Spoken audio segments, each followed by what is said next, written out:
নমস্কার বন্ধুরা, আজকে আমরা শুরু করব তোমাদের ক্লাস 9 চ্যাপ্টার 4 পদার্থ, পরমাণুর গঠন ও পদার্থের ভৌত ও রাসায়নিক ধর্মসমূহ।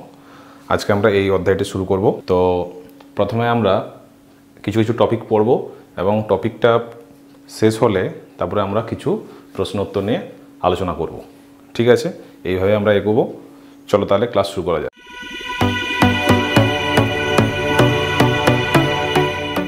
প্রথমে হচ্ছে দেখো পরমাণুর ধারণা। প্রায় 3000 বছর পূর্বে ভারতীয় ও গ্রিক দার্শনিকগণ ধারণা করেন যে প্রত্যেক পদার্থ অতি ক্ষুদ্র অবিভাজ্য কণার সমন্বয়ে গঠিত। খ্রিস্টপূর্ব 5ম শতাব্দীতে গ্রিক পণ্ডিত ডেমোক্রিটাস এই সিদ্ধান্তে আসেন যে সমস্ত পদার্থ একটি সাধারণ কণিকা দ্বারা গঠিত। 3 নম্বর পয়েন্ট, ভারতীয় দার্শনিক কণাদের মতে সমস্ত জাগতিক বস্তুই অবিভাজ্য কণা পরমাণু দ্বারা গঠিত। এই কণার নামটি তোমরা মনে রাখো, এখান থেকে প্রশ্ন পড়ে। আর এখানে ডেমোক্রিটাস তোমরা মনে রেখো। নেক্সট পয়েন্ট, 1808 খ্রিস্টাব্দে ব্রিটিশ বিজ্ঞানী জন ডাল্টনের মতবাদ অনুযায়ী পরমাণু হল রাসায়নিক বিক্রিয়ায় অংশগ্রহণকারী পদার্থের অবিভাজ্য কণা। নেক্সট পয়েন্ট হলো 19বিংশ শতাব্দীর শেষ ভাগে এবং বিংশ শতাব্দীর প্রথম ভাগে ক্যাথোড রশ্মি, অ্যানোড রশ্মি, এক্স রশ্মি, তেজস্ক্রিয়তা প্রভৃতি নতুন নতুন আবিষ্কারের ফলে জানা যায় যে পরমাণুর অবিভাজ্য কণা নয়, এটি ইলেকট্রন, প্রোটন, নিউট্রন প্রভৃতি ক্ষুদ্র কণার সমন্বয়ে গঠিত। এই কণাগুলিকে অবপারমাণবিক কণা বা পরমাণুর উপাদান কণা বলা হয়। তোমরা মনে রাখবে, বর্তমানে এরকমের 35টিরও বেশি সংখ্যক কণার সন্ধান পাওয়া গেছে। তো এই যে অপারমাণবিক কণাগুলো আমরা মেন কিছু জিনিস আমরা পড়ে নেব। দেখতে পাচ্ছ তোমরা, অপারমাণবিক কণাকে আমি 3 ভাগে ভাগ করেছি, 1, 2, 3। প্রথম ভাগ হচ্ছে স্থায়ী কণা, দ্বিতীয় ভাগ হচ্ছে অস্থায়ী কণা, আর তৃতীয় হচ্ছে সংমিশ্র কণা। তাহলে স্থায়ী কণা কোনগুলি? Electron, proton, neutron. অস্থায়ী কণা হচ্ছে positron, meson, neutrino, anti neutrino, anti proton. সংমিশ্র কণা হচ্ছে ডয়টেরন এবং আলফা কণা। এবার তোমরা জেনে নাও, এই যে স্থায়ী কণা মানে ইলেকট্রন, প্রোটন, নিউট্রন, এইগুলিকে বলা হচ্ছে প্রাথমিক কণা বা মূল কণা। কেন বলা হচ্ছে? যে এই প্রাথমিক কণা বা মূল কণাগুলি বিভিন্ন প্রকার সংযোগ ও বিন্যাসের ফলে বিভিন্ন ধর্মযুক্ত মৌলের সৃষ্টি হয়েছে। এবার আমরা জেনে নিই যে এই যে স্থায়ী কণা এবং অস্থায়ী কণা বলতে কি বোঝো। স্থায়ী কণা হলো যেসব অতি মূল কণিকা সব মৌলের পরমাণুতে থাকে তাদেরকে স্থায়ী কণিকা বলা হয়। আর অস্থায়ী কণিকা হচ্ছে যেসব মূল কণিকা কোনো কোনো মৌলের পরমাণুতে অতি অল্প সময়ের জন্য অস্থায়ীভাবে থাকে তাদেরকে অস্থায়ী মূল কণিকা বলে। আর এক্সাম্পল তো আমরা দেখে নিলাম, স্থায়ী কণা হচ্ছে ইলেকট্রন, প্রোটন, নিউট্রন, আর অস্থায়ী কণা হচ্ছে positron, meson, neutrino, anti neutrino, antiproton. বন্ধুরা, যতটুকু শিখেছি তার উপরে 3টে আমরা প্রশ্ন আলোচনা করে নিই। দেখো, প্রথম প্রশ্ন হচ্ছে পরমাণু।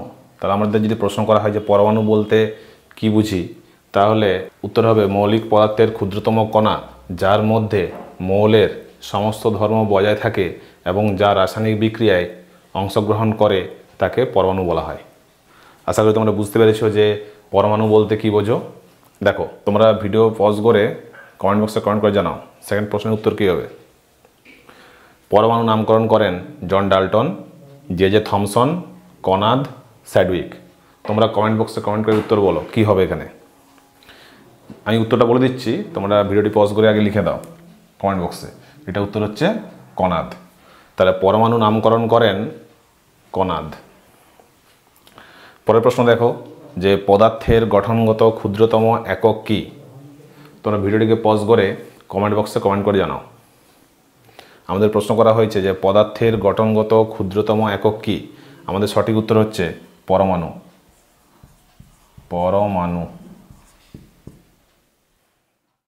বন্ধুরা, এবার খুব একটা ইন্টারেস্টিং টপিক নিয়ে আলোচনা করব। টপিকটি হলো ইলেকট্রনের আবিষ্কার। তো এই টপিকটি আমরা পরীক্ষার পার্সপেক্টিভ থেকে খুব সহজভাবে শিখে নেব এবং এখান থেকে কিছু প্রশ্ন উত্তর আমরা আলোচনা করব। দেখো, ব্যাপারটা হচ্ছে যে 1878 খ্রিস্টাব্দে উইলিয়াম ক্রুক্স তিনি কি করলেন, ধাতব তড়িৎদ্বার যুক্ত আবদ্ধ কাঁচ নলে, যেটাকে আমরা বলছি মোক্ষণ নল। তোমরা ছবি দেখতে পাচ্ছ, এই যে একটা তড়িৎদ্বার, এটি একটা তড়িৎদ্বার, এটা হচ্ছে প্লাস, এটা হচ্ছে মাইনাস। যেটা মাইনাস অর্থাৎ নেগেটিভ সেটাকে আমরা বলি ক্যাথোড, আর যেটি প্লাস হয় সেটাকে আমরা বলি অ্যানোড। ঠিক আছে, এখানে চাপ কত থাকে, এই দেখো 0.01 মিলিমিটার পারস্তম্ভের চাপ। তাহলে এর ভেতরে যে চাপ আছে সেটা হচ্ছে 0.01 মিলিমিটার পারস্তম্ভের চাপ। এখানে কি করা হচ্ছে, উচ্চ বিভবযুক্ত ডিসি তড়িৎ প্রবাহ চালনা করেন। তাহলে কারেন্ট কি করা হচ্ছে, এখানে ডিসি তড়িৎ প্রবাহ করা হচ্ছে। ডিসি মানে ডিরেক্ট কারেন্ট, যেটা ব্যাটারি থেকে আসে। আর আমাদের বাড়িতে যে তড়িৎটা প্রবাহিত হয় সেটা হচ্ছে এসি কারেন্ট, মানে অল্টারনেটিভ কারেন্ট, যার অভিমুখ সর্বদা পাল্টায়। আর ডিসির যে ডিরেকশন বা দিক সেটা সবসময় একটা নির্দিষ্ট থাকে, যেটা আমরা ব্যাটারি থেকে পাই। তো এই ক্ষেত্রে হচ্ছে ডিসি তড়িৎ প্রবাহ ব্যবহার করা হচ্ছে। এর ফলে কি হলো, ক্যাথোড থেকে অ্যানোডের দিকে এক প্রকার অদৃশ্য রশ্মি সরলরেখায় নির্গত হয়। তাহলে ক্যাথোড থেকে অ্যানোডের দিকে একটা অদৃশ্য রশ্মি সরলরেখায় নির্গত হয়। অদৃশ্য মানে এগুলো দেখা যায় না। ক্যাথোডের বিপরীত দিকের কাঁচের দেওয়ালে সবুজ রঙের প্রতিপ্রবাহ সৃষ্টি করে। তাহলে এই যে অদৃশ্য রশ্মি এইখানটায় গিয়ে এখানে সবুজ রঙের প্রতিপ্রবাহ সৃষ্টি করছে। তাহলে এই রশ্মিকে আমরা কি বলছি, এই রশ্মিকে আমরা বলছি ক্যাথোড রশ্মি। বিজ্ঞানী থমসন ক্যাথোড রশ্মি নিয়ে বিভিন্ন প্রকার পরীক্ষা করে এই রশ্মির প্রকৃতি নির্ণয় করেন। তিনি কি বললেন, ক্যাথোড রশ্মি ভরবেগযুক্ত অতি ক্ষুদ্র ক্ষুদ্র কণার সমন্বয়ে গঠিত। এটি আমরা কি করে বুঝতে পারছি, এই যে ক্যাথোড থেকে অ্যানোডের দিকে তো এই ক্যাথোড রশ্মি যাচ্ছে, তাই তো। তাহলে এইখানটায় যদি আমরা যদি একটা পাখা রেখে দিই, সেই পাখাটা কিন্তু ঘুরতে থাকবে। কেন ঘুরছে, এই যে ভরবেগযুক্ত অতি ক্ষুদ্র ক্ষুদ্র কণার সমন্বয়ে গঠিত। এবং এখানে যে ভোল্টেজ যেটা আছে এখানে, এই ভোল্টেজ যদি আমরা বাড়াই তখন কী হবে, এখানে যে পাখাটা রেখেছি সেই পাখাটি আরও স্পিডে ঘুরবে, আরও জোরে ঘুরবে। আশা করি তোমরা বুঝতে পেরেছো। নেক্সট পয়েন্ট হচ্ছে, তড়িৎ ক্ষেত্রের ভেতর দিয়ে ক্যাথোড রশ্মি চালনা করলে ধনাত্মক প্লেটের দিকে বিক্ষিপ্ত হয়। তাহলে এটা কি হবে, এটা হচ্ছে যেহেতু নেগেটিভ, এটা হচ্ছে পজিটিভ, তখন এটা কি হবে, এটা ধনাত্মকের দিকে বেঁকে যাবে। তড়িৎ ক্ষেত্রের ভেতর দিয়ে ক্যাথোড রশ্মি চালনা করলে ধনাত্মক প্লেটের দিকে বিক্ষিপ্ত হয়, অর্থাৎ তাহলে এটা এইভাবে যাচ্ছিল, এটা বেঁকে যাবে প্লাসের দিকে। চৌম্বক ক্ষেত্রের ভেতর দিয়ে পাঠালে উত্তর মেরুর দিকে বিক্ষিপ্ত হয়। ধনাত্মক আধানযুক্ত ইলেকট্রোস্কোপের সংস্পর্শে এই রশ্মি আনলে ইলেকট্রোস্কোপের আধান শূন্য হয়ে যায়। নেক্সট পয়েন্ট, ক্যাথোড রশ্মি ঋণাত্মক আধানযুক্ত কণার সমন্বয়ে গঠিত। এটা আমরা বুঝতে পারলাম। বিজ্ঞানী থমসন সিদ্ধান্ত করেন যে ক্যাথোড রশ্মি অতি ক্ষুদ্র ক্ষুদ্র ঋণাত্মক আধানবাহী ভরযুক্ত কণার সমন্বয়ে গঠিত। তিনি এই কণাগুলির নামকরণ করেন নেগেট্রন। এটা ভালো করে পড়বে, এটাকে বললেন নেগেট্রন। পরবর্তীকালে বিজ্ঞানী স্টোনি এই কণাগুলির নাম করেন ইলেকট্রন। এখানে এই নামটা তোমরা খেয়াল করবে, স্টোনি নামকরণ করলেন ইলেকট্রন, আর থমসন নাম দিয়েছিলেন নেগেট্রন। এটা কিন্তু প্রশ্ন পড়ে। এখানে একটা নোট দেখো, ইলেকট্রন সমস্ত মৌলের পরমাণুর সাধারণ উপাদান। দেখো প্রথমে দেখো, যে কোনো ধাতু নির্মিত ক্যাথোড ও অ্যানোড ব্যবহার করলে, মানে এই যে ক্যাথোড এই যে অ্যানোড, তুমি যে কোনো ধাতুর ইউজ করতে পারো। যে কোনো গ্যাস ব্যবহার করলে, মানে ভেতরে যে গ্যাস আছে তুমি যে কোনো গ্যাস ব্যবহার করতে পারো। তাহলে এই দুটো পয়েন্ট যদি আমরা ফলো করি, তখনও দেখবো যে ক্যাথোড রশ্মি কণা বা ইলেকট্রনের ভর ও ঋণাত্মক আধানের পরিমাণ সমান হয়। ঠিক আছে, তাহলে আমরা এখান থেকে জানতে পারলাম যে ইলেকট্রন সমস্ত মৌলের পরমাণুর সাধারণ উপাদান। এবারে চলো, যতটা আমরা শিখলাম এর উপর কিছু প্রশ্ন উত্তর নিয়ে আমরা আলোচনা করে নিই। দেখো বোর্ডে লেখা আছে, প্রথম প্রশ্ন, কোনটির ব্যাসার্ধ বেশি, ইলেকট্রন না প্রোটন না নিউট্রন না পজিট্রন? তোমরা ভিডিওটিকে পজ করে কমেন্ট বক্সে কমেন্ট করে জানাও। তো আমি উত্তরটা বলে দিচ্ছি। এখানে সঠিক উত্তর হচ্ছে ইলেকট্রন।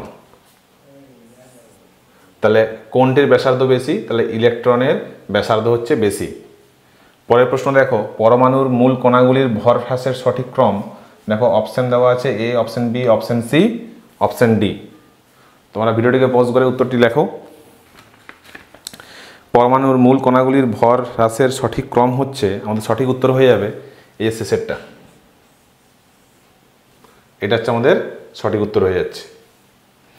পরের প্রশ্ন দেখো, ইলেকট্রনের আধান হলো, দেখো অপশন দেওয়া আছে option A, option B, option C.